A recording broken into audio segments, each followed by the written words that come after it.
Hello and welcome to machine learning. इस video में हम देखने वाले हैं polynomial regression.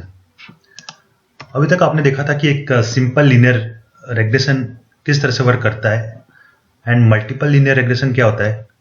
Simple linear regression में हम इक्वेशन जो यूज करते थे वो होती है b0 प्लस b1x। इसमें हमें एक स्ट्रेट लाइन मिलती है और सपोज हमारे पास मल्टीपल फीचर्स हैं जैसे कि x1 x2 x3, तो हमें ये लाइन मिलती है b1x1 plus b2x2 plus b3x3। इसका ग्राफ आप देख सकते हो। इसमें b0 एक कांस्टेंट कोफिशिएंट है प्लस b1 b2 b3 ये एक कोफिशिएंट है जो कि मल्टीप्लाई होते हैं विद इनपुट वेरिएबल्स, y जो कि एक इंडिपेंडेंट वेरिएबल है। अभी हम इसी मॉडल को थोड़ा और कॉम्प्लेक्स करने की कोशिश करते हैं ताकि एक बेस्ट प्रेडिक्शन हमें मिल सके। उसके लिए हमें यूज करना पड़ेगा polynomial linear regression. Polynomial linear regression एक लीनियर रेग्रेशन की तरह ही होता है जो कि x एंड y के बीच में रिलेशनशिप को प्रेजेंट करता है। एंड पॉलिनोमियल लीनियर रेग्रेशन करता क्या है कि एक मॉडल की कॉम्प्लेक्सिटी बढ़ा देता है ताकि हमें बेस्ट प्रेडिक्शन रिजल्ट मिल सके। पहले हम ये समझेंगे कि ये लीनियर क्यों है। आप देख सकते हो कि इस इक्वेशन को आप जब कंपेयर करोगे लीनियर रेग्रेशन के साथ, मल्टीपल लीनियर रेग्रेशन के साथ, यहाँ पे आप देखिए तो बिल्कुल सेम दिखा देती है। मल्टीपल लीनियर रेग्रेशन में यहाँ पे हमारे पास पावर नहीं है, इसकी पावर बोल सकते हैं कि 1 है, या फिर हम ये बोल सकते हैं कि जो इनपुट वेरिएबल्स की पावर यहाँ पे 1 है। यदि इन्हीं पावर को मैं बढ़ा देता हूँ तो वो बन जाता है पॉलिनोमियल लीनियर रेग्रेशन। यहाँ पे x की पावर 2, x की पावर 3 टिल n, और इसको हम बोलते हैं, इस पावर को हम बोलते हैं डिग्री। तो n इज द डिग्री। तो n की वैल्यू जितनी बढ़ाते हैं हमारा मॉडल उतना ही परफेक्ट होता चला जाता है, कॉम्प्लेक्सिटी उसकी बढ़ जाती है, लेकिन जो प्रेडिक्शन होता है बहुत ही एक्यूरेट होता है। लेकिन प्रॉब्लम ये हो जाती है यदि हम बहुत ज़्यादा डिग्री बढ़ाते हैं तो कंप्यूटेशन पावर जो होती है बहुत ज़्यादा लगती है। एक मॉडल को ट्रेन होने में बहुत टाइम चला जाता है।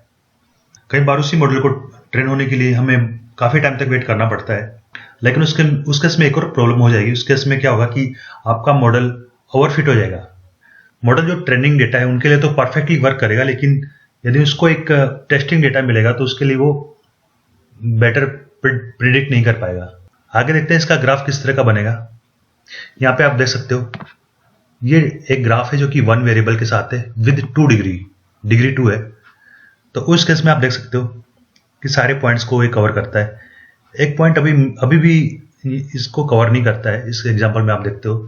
तो यदि मैं इस पॉइंट्स को भी कवर करने की कोशिश करूं तो मुझे क्या करना पड़ेगा, मुझे डिग्री बढ़ानी पड़ेगी। अभी मैं x की डिग्री बढ़ाता हूं, n कर देता हूं, तो उस केस में ग्राफ कैसा दिखेगा देखिए।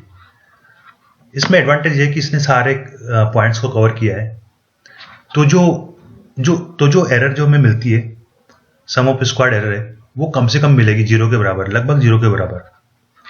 लेकिन प्रॉब्लम क्या होगा कि यदि एक ट्रेनिंग डेटा आता है, एक ट्रेनिंग डेटा है, तो उसके लिए प्रॉपर प्रेडिक्शन नहीं कर पाएगा। यहाँ पे आप देख सकते हो कि एक एरर आपको दिखती है।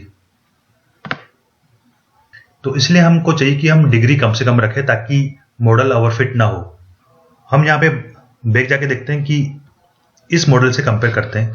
इस मॉडल में जरूर एरर था ड्यूरिंग द ट्रेनिंग टाइम, लेकिन ये मॉडल ज़्यादा परफेक्ट था कंपेयर टू दिस वन। ये एक बेस्ट फिट मॉडल इसको बोल सकते हैं, लेकिन ये ओवरफिट है। तो हम यही कोशिश करते हैं कि हम डिग्री कम से कम दें ताकि मॉडल को ओवरफिट होने से बचाया जा सके। तो एक पॉलिनोमियल की जब बात करते हैं तो ऑब्वियसली एक कॉम्प्लेक्सिटी लीनियर से ज़्यादा ही होती है। इसको मैं एक ग्राफ में प्लॉट करके दिखाना चाहता हूँ। तो इस ग्राफ में मैं ये दिखाना चाहता हूँ कि जब लीनियर की जगह हम जब पॉलिनोमियल यूज करते हैं, मीन्स मॉडल की कॉम्प्लेक्सिटी जैसे जैसे बढ़ती है, उस केस में क्या होता है, उस केस में एरर तो हमारे पास कम हो जाती है, बायस तो कम हो जाता है हमारे पास, लेकिन टेस्टिंग डेटा के लिए एरर हमें ज़्यादा मिलती है। तो वहाँ पे हमारा मॉडल ओवरफिट हो जाता है। बायस लो होता है लेकिन एरर काफ़ी हमें ज़्यादा मिलती है टेस्टिंग डेटा के लिए। या उसको हम हाई वेरिएंस बोलते हैं, तो हम ऐसे केस में पॉलिनोमियल यूज करेंगे, लेकिन उसकी डिग्री कम से कम रखने की कोशिश करेंगे। आगे देखते हैं पॉलिनोमियल मॉडल इन टू वेरिएबल्स x1 x2। अभी तक हमने ओनली एक ही वेरिएबल यूज किया था, अभी हम दो वेरिएबल्स की बात करते हैं एंड डिग्री 2। इसकी इक्वेशन इस तरह से बन के आती है b0 plus b1 x1 plus b2 x2 plus b3 x1 x2 plus b4 x1 square plus b5 x2 square. तो ये मल्टीपल लीनियर के केस में यहाँ पे हमारे पास डिग्री 2 है, और इस तरह से जब हम इनपुट फीचर बढ़ाते हैं, इंस्टेड ऑफ यदि मैं 3 फीचर्स बढ़ाता हूं, तो इक्वेशन और भी ज्यादा कॉम्प्लेक्स होती चली जाती है।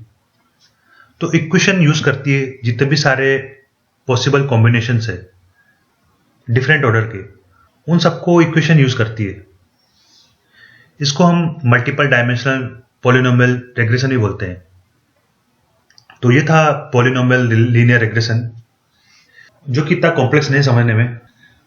तो यदि इसमें कुछ डाउट्स है तो आप जरूर इनपुट बॉक्स में कमेंट्स कीजिए, मैं रिस्पॉन्स करने की कोशिश करूंगा। तो अभी इस वीडियो में इतना ही, फिर मिलेंगे एक नई वीडियो के साथ। तब तक के लिए एंजॉय मशीन लर्निंग।